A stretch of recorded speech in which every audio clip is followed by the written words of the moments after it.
Como vencer o pecado? Por que eu odeio o pecado e ainda assim caio nele?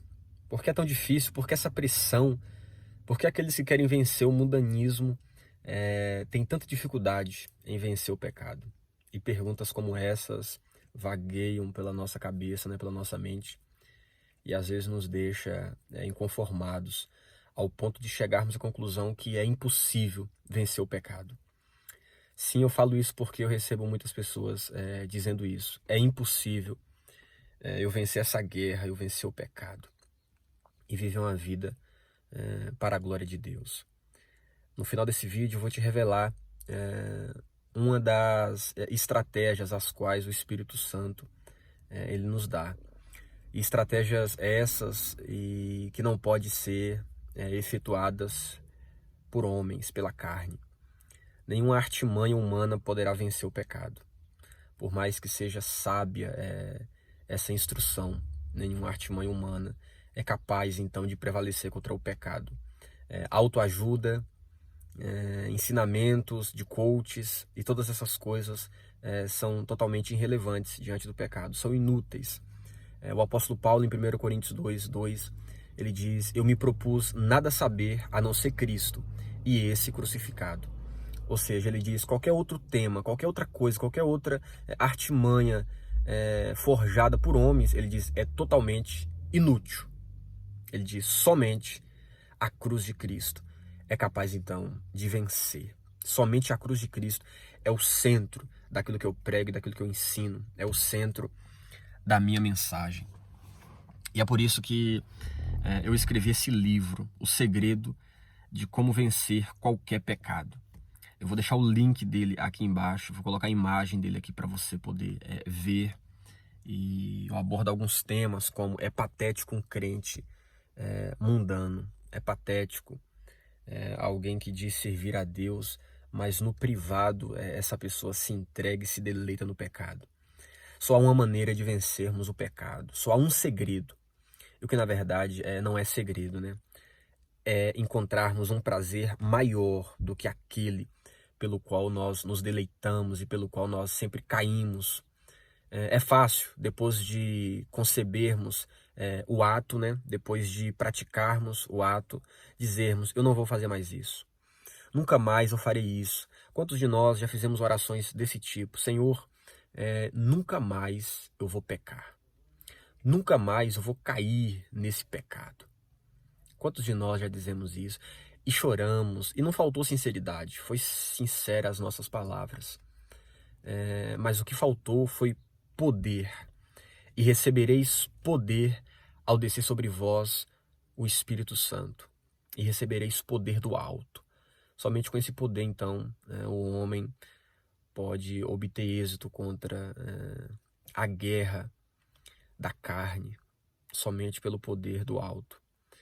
E diante dessas coisas, nós precisamos entender que precisamos de um prazer maior. E como encontrar esse prazer maior? Como me deleitar então em Cristo? Eu oro tanto, sabe? Eu digo para Ele que eu quero fazer dele meu prazer. Eu digo para Ele que Ele é amável, mas na verdade são palavras jogadas ao léu. Na verdade, são palavras vazias. Na verdade, o mundo não consegue ver em nós que Cristo ele é totalmente prazeroso. O mundo não consegue enxergar em nós aqueles que somos os peregrinos, aqueles que somos os filhos de Deus, que nos alistamos a correr a corrida da fé, em direção ao alvo, como diz o apóstolo Paulo em Filipenses 3. O mundo não consegue ver em nós que Deus é totalmente desejável. E diante disso, eu gosto muito de uma história da mitologia grega, onde existia uma ilha, e nessa ilha existia ali sereias, e o canto daquelas sereias era totalmente encantador, de maneira que todos os navios que passavam ali, eles não resistiam àquele canto e iam em direção àquele canto, e o navio dava de frente com a rocha, com as rochas que tinha ali, e aquelas sereias canibais devoravam aqueles homens vivos. E todos os navios que passavam ali, os marinheiros então, eram capturados por aquele canto totalmente totalmente delicioso, encantador. E passava por aquele lugar um homem chamado Ulisses. E Ulisses, como ele era muito curioso, ele disse aos seus marinheiros: tampe os ouvidos de vocês, ponha cera nos ouvidos de vocês, de maneira que vocês não ouçam o canto da sereia. Mas eu não vou pôr. Ulisses era muito curioso, ele disse: me amarre no mastro do navio. Me amarre com cordas bem fortes, de maneira que, por mais que eu grite, por mais que eu diga a vocês, lance um navio em direção aos rochedos, vocês não façam isso. Eu quero ver como que é o canto dessa sereia. E assim eles prosseguiram viagem. E ao passar próximo àquela ilha, então Ulisses ouve aquele canto e ele é totalmente tomado e seduzido por aquele canto. Aquele encanto tomou Ulisses de tal maneira que ele esbravejava e gritava, dizendo: lance em direção ao canto das sereias, lance em direção aos rochedos, de maneira com que os seus marinheiros continuavam a caminhada, de maneira com que eles levavam a tripulação em direção ao seu caminho. E o que impediu Ulisses de ir em direção àquelas sereias não foi nada interno, mas foi externo. Foram cordas. Foram as cordas que estavam segurando ele no mastro daquele navio que impediu Ulisses, então, de se lançar de vez àquele canto. E assim, existem muitas pessoas ainda dentro da igreja. O que prende essas pessoas não são nada internos, mas são coisas externas. São coisas que ainda move dentro dela. Ela ainda é apaixonada pelo encanto do mundo. E Ulisses nunca mais conseguiu esquecer aquilo. Ulisses viveu o resto da sua vida remoendo e lembrando daquele canto. Ele disse: se talvez eu tivesse ido. Talvez os meus prazeres teriam sido então saciados. Talvez eu teria me deleitado. E assim foi a vida de Ulisses. E por semelhante modo passava por aquele lugar também outro homem, só que o nome desse homem era Jasão. E Jasão, ao contrário de Ulisses, ele não pediu para que eu amarrasse no mastro do navio. Pelo contrário, ele levou com ele um homem chamado Orfeu. Orfeu era um homem que tocava a sua lira tão lindamente que até os pássaros faziam a volta no vento para ouvir o canto de Orfeu, quando Orfeu tocava a sua lira. E ele disse: Orfeu, quando chegarmos próximos à ilha, comece a tocar a sua lira. E então eles seguiram viagem. E ao aproximar, Orfeu então começou a cantar e tocar o seu instrumento. E diante daquilo, as sereias também cantavam juntas, mas eles passaram por ali de maneira que nem ouviram o canto das sereias. De maneira com que o canto de Orfeu seduzia eles de tal maneira que eles nem ouviram o canto da sereia e foram e seguiram viagem. Veja que nada os amarrava, veja que nada os prendia, mas a não ser o canto daquela lira, eles se deliciavam e percebiam que aquilo era totalmente prazeroso para eles. E assim eles seguiram viagem. Não há outra maneira a não ser encontrarmos o prazer que há em Cristo. Jesus, em João 4, ele olha para aquela mulher e diz assim: mulher, vai chamar o teu marido. Ela diz: eu não tenho marido. Jesus diz: dissestes bem, porque você já tiveste 4 maridos e esse não é seu. Você até hoje tem buscado prazer, você tem buscado propósito, sentido para a sua vida em relacionamentos e não em mim. E Jesus disse: se você soubesse quem te pede água, eu que te daria da água da vida, eu que te daria dessa água verdadeira. Eu então saciaria a tua sede e mostraria para você o que é realmente prazer. Eu mostraria para você o que é realmente viver. Todos os prazeres da carne, eles são orgasmos inúteis, né? A pornografia, a masturbação, são orgasmos jogados ao léu, são orgasmos inúteis. E que no fim você diz, você cai em sua consciência e diz: isso aqui não tem sentido.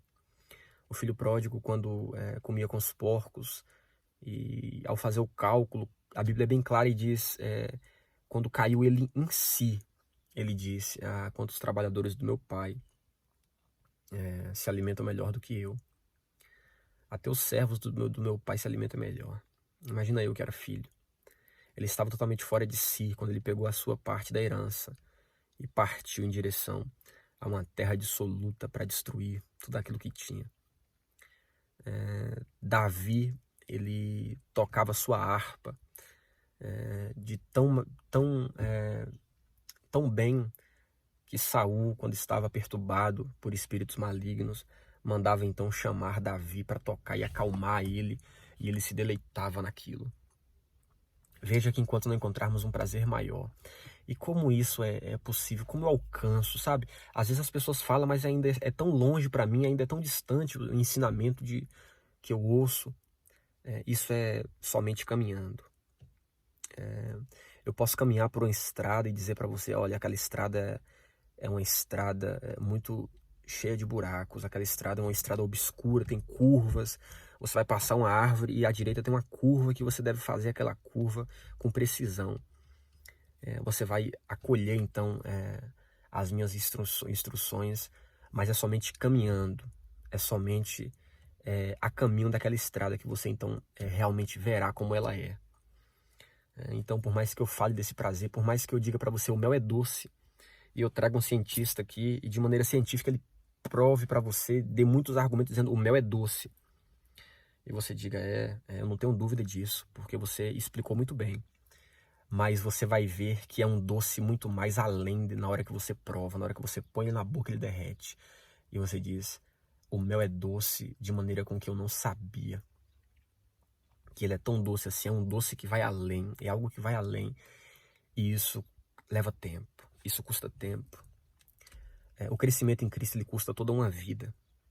A caminhada em Cristo custa toda uma vida. O apóstolo Paulo ele diz, não que eu já tenha obtido, não que eu já tenha alcançado, Filipenses 3, mas uma coisa eu faço, esqueço-me das coisas que para trás ficaram e avanço em direção ao alvo. Eu corro em direção a Cristo.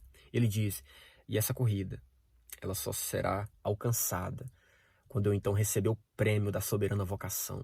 Ou seja, quando daqui eu partir, então, para receber a minha coroa por Cristo.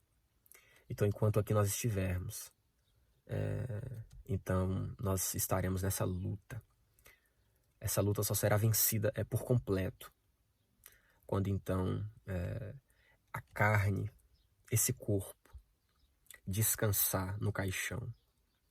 Quando então a tampa do caixão for fechada, então nós seremos glorificados juntamente com Cristo. E seremos juntamente com Ele também honrados. E assim como todos os inimigos Deus colocará debaixo dos pés dele, todos os nossos inimigos, tudo aquilo que guerreia contra a nossa carne será então colocado debaixo dos pés de Cristo Jesus, pois ele triunfou sobre a morte, sobre o pecado. E para que ele houvesse feito a purificação dos nossos pecados, foi então que ele sofreu naquela cruz e hoje está sentado à destra de Deus.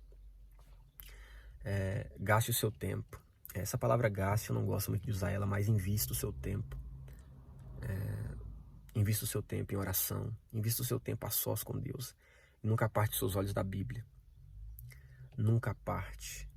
Se a sua mente é cercada por pensamentos maliciosos, só há uma maneira desses pensamentos então serem levados para longe de ti. Você todos os dias banhar a sua mente nas Escrituras Sagradas. Não há outra maneira. A verdade é essa. O segredo não é segredo. O segredo é constância. Se fôssemos constantes, então nós seríamos perfeitos. O que causa a imperfeição no ser humano é a inconstância. Eu espero que esse vídeo tenha te ajudado. Mande para outras pessoas. Tem muitas pessoas que precisam ouvir coisas semelhantes a estas. Tem muitas pessoas que precisam compreender esse caminho, sabe? O caminho que nos conduz ao prazer, ao deleite completo em Deus. Nós somos criaturas de desejos. Eu sou uma criatura de desejo, você é uma criatura de desejo. E nós somos movidos por aquilo que vemos e por aquilo que sentimos. Tem uma frase, né, muito conhecida que diz: o que os olhos não veem, o coração não sente. E a nossa mente, ela cria esses ídolos todos os dias. A nossa mente, ela vai criando desejos de acordo com algo que nós já vimos. Nós estamos sempre ouvindo de Satanás. Foi assim que Deus disse? Satanás está sempre querendo corromper os nossos princípios, os nossos valores. Então, guarde isso no seu coração. Sobre tudo que se deve guardar, guarde o seu coração, porque dele procede as fontes da vida. Provérbios 4, 28 ou 24, se não me foge a memória. Que Deus nos abençoe a todos.